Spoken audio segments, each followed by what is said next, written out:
నేను 4 పుస్తకాలు చదివి నా అంత మనగాళ్ళు లేనండి అని ఎలా మాట్లాడతాను?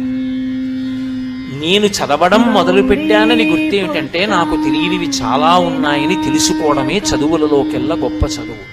చదువులలోని మర్మమెల్ల చదివితి తండ్రి అంటాడు ప్రహ్లాదుడు. అందుకని వినయం వచ్చింది. వినయం ఎప్పుడు వస్తుంది? నాకు ఇది తెలియదంటే వినయం వస్తుంది. నాకు తెలియంది ఏముందంటే అహంకారం వస్తుంది. ప్రహ్లాదుడికి అంత వినయం ఎందుకు వచ్చిందంటే నాకేం తెలుసు. మహాత్ములైన వారెవ్వరూ కూడా నాకు తెలియంది ఏమిటి అనలేదు. నాకేం తెలుసు అనడానికి చాలా సంస్కారం ఉంటుంది. నాకేం తెలియదు అనడానికి కుసంస్కారం.